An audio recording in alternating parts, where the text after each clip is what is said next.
èmi náà rè Olúwa, èmi náà rè Olúwa o, èmi náà rè Olúwa.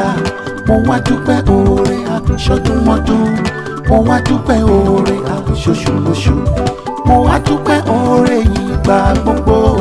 Èmi náà rè Olúwa ya, èmi náà rè Olúwa, ẹ bá mi kọrin. èmi náà rè Olúwa, òṣòrire èmi náà rè ọdún mi lẹ́kọ̀ọ́ sí èmi náà rè Olúwa.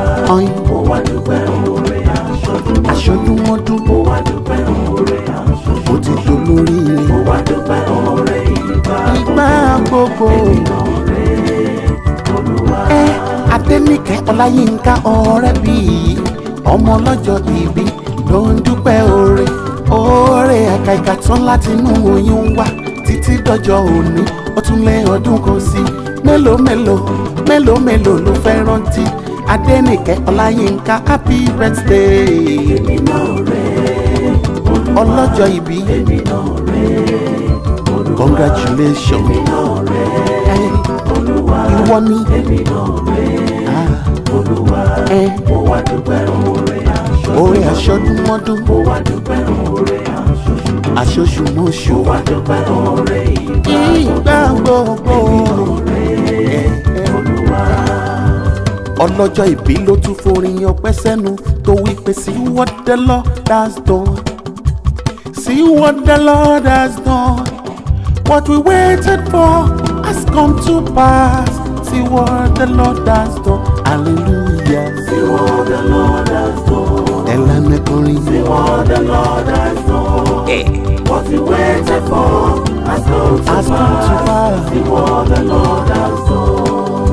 Ọmọ lọ́jọ́ ìbí ló tún kọrin ọpẹ́ kan sí mi létí tó ní kí n máa wí pé see what you done for me, see how you set me free, you are the living God, oh, is there no one like you.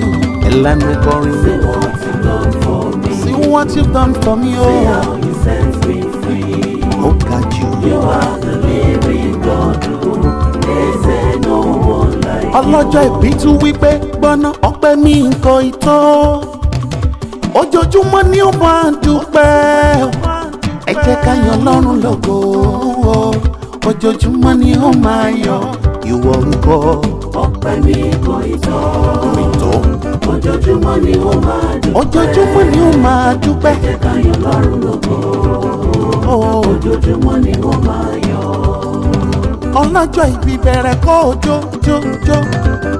ó bá ronú rẹ̀ jinlẹ̀ dáadáa fún gbogbo ewu tọ́lọ́run ti gbé fún ẹ̀dá, ọ̀rọ̀ rẹ̀ tọ́pẹ́ ó jọpẹ́ lọ, orin ọpẹ́ ti yá. Ọpẹ́ mi kò ìtọ́, ojoojúmọ́ ni ó máa dúpẹ́. Ẹ jẹ́ ká yan Ọlọ́run lógo, ojoojúmọ́ ni ó máa yọ̀. All right now. Àwòye iye ní tọ́mọ Ọlọ́run o, iye. Àwòye iye ní tọ́lọ́jọ́ ìbí o, iye. Adenike Olayinka ọlọ́jọ́ ìbí, Atabatubu mo gbóhùn sókè mo kí ẹ délé, ọmọ wọn lóńdó ọgbàjì ìlú Àkókó, ìwòye Ìjẹ̀ṣà nílé màmá rẹ̀ ẹ̀jẹ̀ mi délédélé. Bá mi tọ́jú Reverend Ṣeun Orebiyi, olówó orí rẹ̀ bàbá Gọ̀ǹtíà, ìwọ ní màmá Ebenezer, màmá Abigail, gbogbo January 22 ìwọ lónìí. Atabatubu mo kí ẹ o kú oríire, iye ní tó mọ Ọlọ́run o, iye. Iye ní tọ́lọ́jọ́ ìbí o, iye. Ló jẹ́ wípé ìgbà tó bá tẹ́ wá lọ́rùn, bí ó dẹ̀ tẹ́ wá lọ́rùn o, ọmọ lọ́jọ́ ìbí dúpẹ́ o, bàbá ńlá ò ṣe, ẹ̀mí rẹ̀ á tún ṣe púpọ̀ láyé, òṣòdùn ẹ̀dùn ìwà ṣòmíràn sí Jehovah. Òṣòdùn ní ìwà ṣẹ̀mí tọmọtọmọ, òní sìnkú ọmọ, òní sìnkú ọkọ láíláíláíláí.